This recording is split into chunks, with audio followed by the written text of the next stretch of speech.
Wow. From Prince Edward Island, it's delicious, to Puebla, Mexico. First Look is eating its way through the best foodie destinations.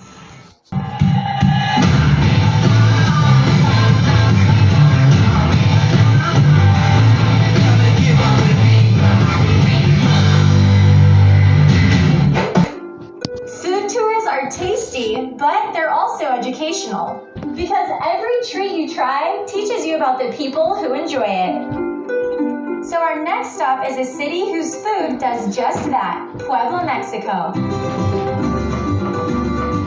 Known for blending influences from Spain, France, and the Middle East, Poblano cuisine is full of bright flavors, fresh ingredients, and delicious results. Puebla is a world of flavors because at the center of the country we can find a lot of ingredients. Everything that is in the north and the south and everywhere, we can find it here. So I think it's one of the places with a stronger tradition of food in Mexico. And nowhere is that tradition more prevalent than in the Mexican national dish, mole poblano, which was created in Puebla. So I'm teaming up with local chef and mole expert Liz Galicia to make this magical sauce. This market is one of the most popular ones, and we can find everything in here. In Mexico, mole it's not just a dish. It's a tradition. It's part of our culture here. It can be made with 5 ingredients. It can be made with 60 ingredients, but the base never changes. Chile, tomato, garlic, onion. Then we can find 100 different ingredients to go in there. Today we are using 30 ingredients. 30 ingredients. Just for today, for my recipe, so you have to help me. Okay. I'll give you a list. All right. I took 3 years of Spanish in high school, but it's been a really long time. We'll see how this goes.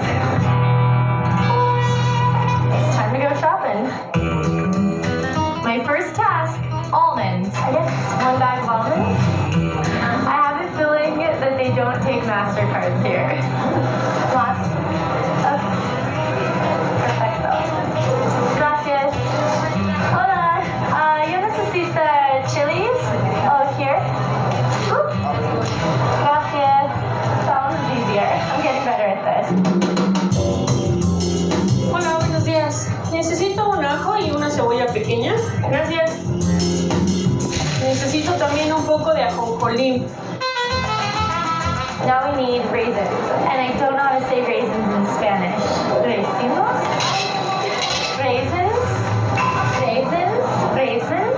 Para mole? I'm wondering how Audrina is going now. Don't say raisins para mole. Again, esquina? Gracias. There they are. Ooh, I need more. Oh, luckily with some help, I made it through. Tengo los ingredientes para preparar el mole. And when in Puebla, there's no better place to cook mole than at Chef Liz's El Moral de los Poblanos. This is the yuca of mole. It's one of our favorite plates. Where do we start? Okay, let's start with our chilies. First up, 3 types of chilies. We remove the seeds and give them a quick toast. Oh my god, that smells so good. Next, chopped onions, tomatoes, and tortillas. And then, animal crackers? Smells like pancakes. Pancakes, right? Yeah. How long does it normally take to prepare mole? 2 or 3 hours. 2 or 3 hours. Peanuts are done. Okay, next raisins. They expand? Yes. Oh my gosh, look at that. They And the totally color, do. can you see? They look like I think those are done. Yep. And just when I think we're done, even more ingredients. I'm losing track. It's literally like popcorn. Oh, there's the chocolate. Time to combine everything the old-fashioned way. You have to push, and then Oh, okay. So it takes a while. It's an arm workout. to finish this mole, we start adding the chicken broth. We mix it with chicken, garnish, and now it's ready to eat.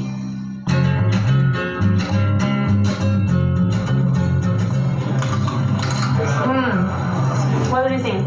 It's delicious. I taste every ingredient we used. You can definitely taste the chocolate, and then you taste the chili at the end, so it's sweet, and then it kind of has a little bit of a kick.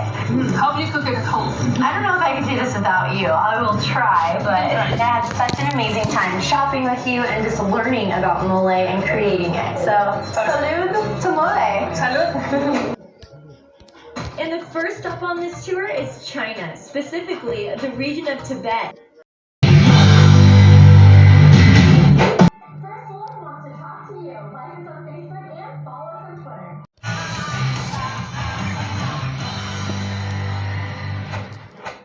Eating your way around the globe can be fun, but sometimes the best dining experiences are right in your backyard.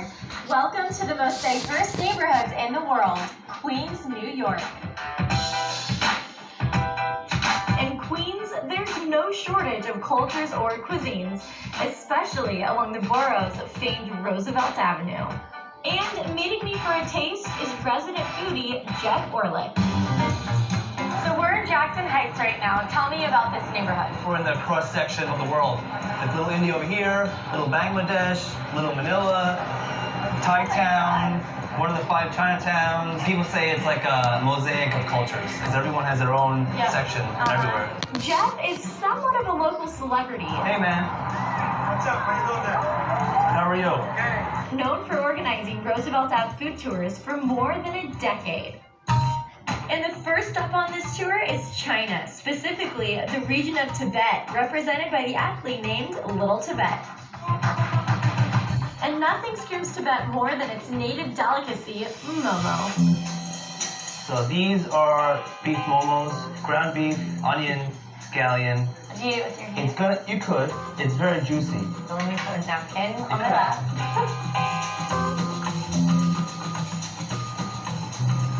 Wow, those are delicious. The flavoring of the meat is so good. Well, I'm gonna call them momos from now on. No more dumplings. Next up, a unique spin on a classic dish you'll only find right here in Little Tibet, Queens. So obviously this is a burger, but it's not your typical burger. It looks a little different. This is a momo burger. The bun feels so light and fluffy. Let's take a photo real quick. Momo burger. I love the cilantro instead of lettuce. It gives it so much more flavor. Now onions, nice and crispy. Oh no, I got the chili. Ooh, it's got a kick. Our next stop, South America, characterized by a taste of classic Colombia, the arepa. I've had arepas before, but not Colombian ones. So how are these different? First of all, they're the best ones that you'll ever have. Okay, that's a big statement. It's Colombian style. Corn is a common ingredient in Colombian cuisine, making arepas or corn cakes a country staple. Cheese arepa is made from corn flour, has mozzarella inside, so it's very fluffy, it's very cheesy. And then the arepa de chocolo is ground up fresh corn, so it kind of has like a slight sweetness to it, and it mixes with the saltiness of the cheese, and it's amazing. How does it make you feel? I feel like I'm in Colombia. We're right here in the American dream. This is delicious. Well, I love this, but I don't want to get too full because I think we're going to one more spot, right? Right. We're going 10 blocks away to the other side of the world. For our final stop, we head east to the Philippines. So this is House of Inasal. Filipino cuisine is a mixture of many cuisines, like Spanish, Japanese, and Chinese. So what is this dish? That's sisig na bangus. It's marinated milk fish. Oh my gosh, that is amazing. How about this? That is chicken inasal, marinated with soy sauce. There's a lemongrass in that, ginger, pepper, onions. Wow, this chicken's really good. Just in one day, you can go to like 8 different countries. I definitely get why people come here to visit.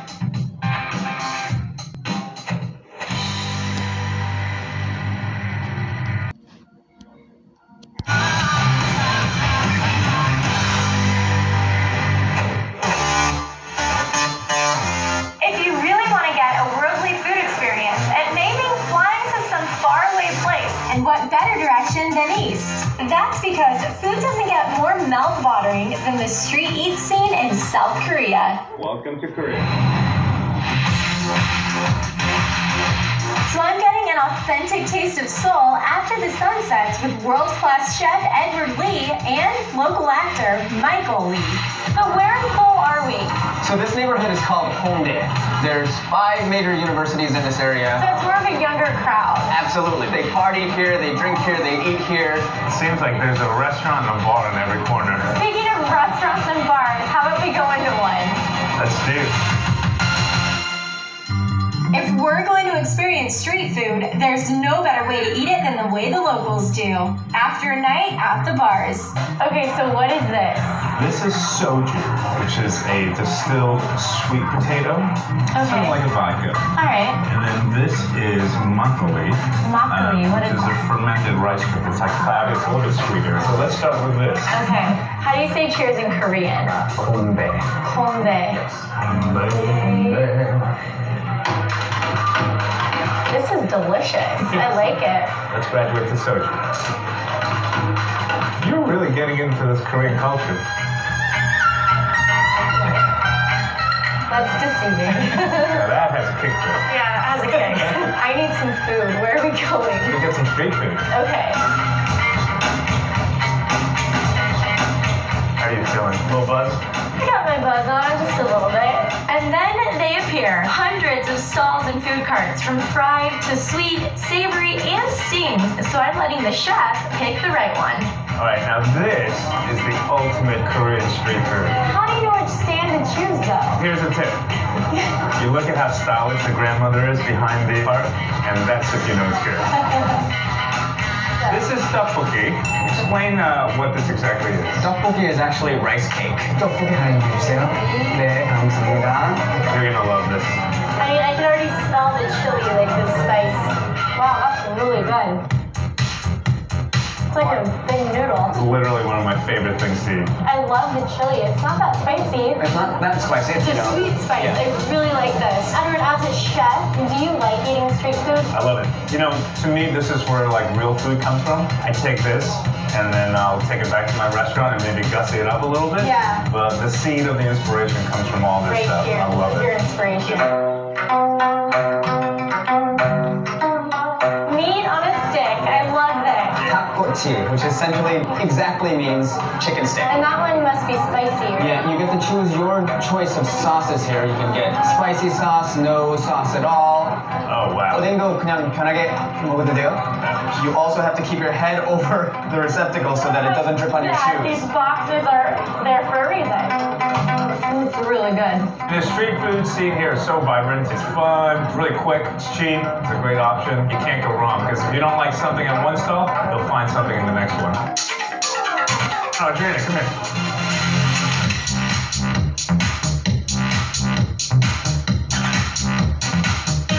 I'm almost completely full, but what's dinner without a little dessert? Bring on the ice cream.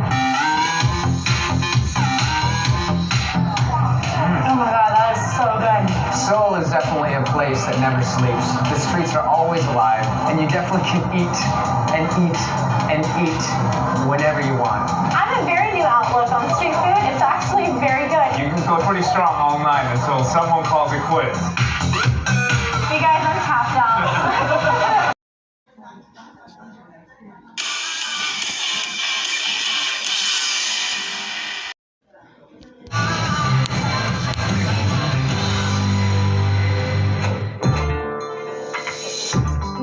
I love my island vacations. And there's a floating gem in the north that's just waiting to be explored, Prince Edward Island. Prince Edward Island is a city off the eastern coast of Canada, and from its rolling green hills to its sprawling sand beaches, it's pretty much paradise. But in addition to its beauty, this island also boasts some of the finest food in the Great White North. Oh. And every September, they gear up for a food lover's paradise, the Fall Flavors Festival, which showcases the island's delicacies both on and offshore. My first stop in PEI is a fishing tour called Tranquility Cove Adventures, created by Captain Perry Gotel. Welcome aboard, everybody. We're going to do some fishing. The different thing that we do here is we show you how to fish and we barbecue them right on the boat. So we should have some fun here today. I must say you're doing a great job. And now it's time for fishing. The only catch with Captain Perry's boat is once you're on deck, you're part of the crew, which means every mate must pull their own weight. Okay, we're going to drop the lines in, so it's up to you guys to catch the fish. I'm hoping I catch at least one. I want to eat lunch today. Oh my god, I think I got one. I got one today.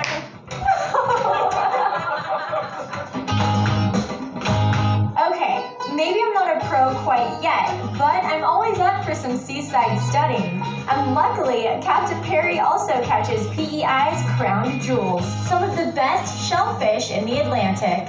So this right here is our lobster trap. There you go. Oh my god.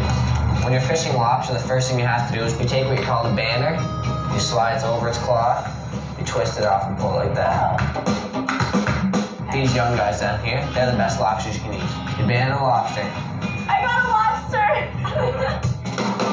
And before I know it, it's time for some nautical noshing. Wow. That's probably some of the best fish we've ever had. The trick in good fish, good shellfish, is getting it fresh. And if you come with us, you're going to get it as fresh as we go.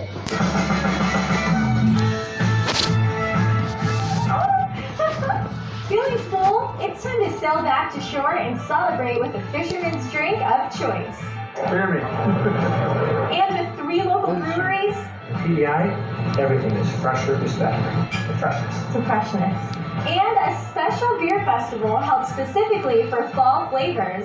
Welcome to the beer festival. We bring all the beers together from all across Canada. Well, so it's a good mix of beers from everywhere. I have plenty of options. That is delicious. It's like turkey dinner. Cheers to that. Thank you. Oh. And the only event more anticipated than Beer Fest in Prince Edward Island brings me right back to the beach.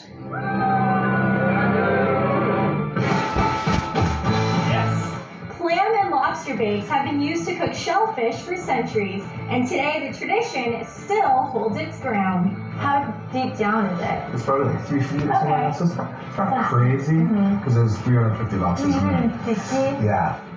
For our lobster party on the beach, celebrity chef Chuck Hughes lines a pit in the sand with coals and hot rocks.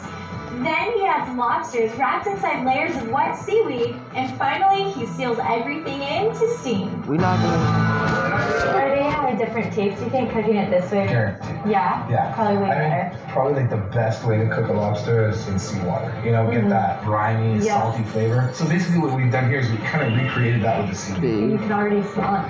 But do these lobsters taste as good as they smell? I think you should eat it first. You did all this work.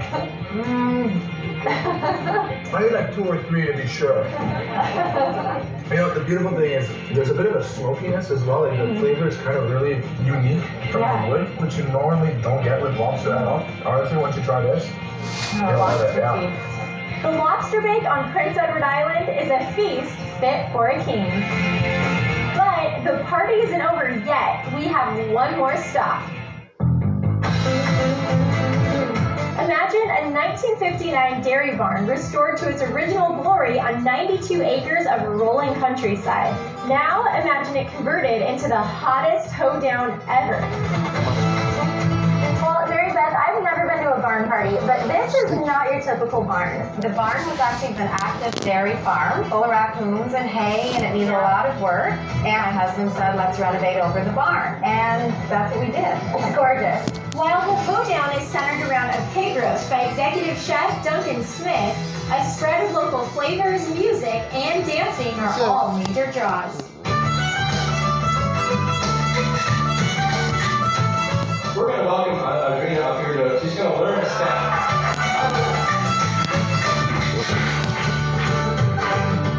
The Fall Flavors Festival has been a blast, and we've only scratched the surface. With activities happening all month long, I've got lots more to see and eat.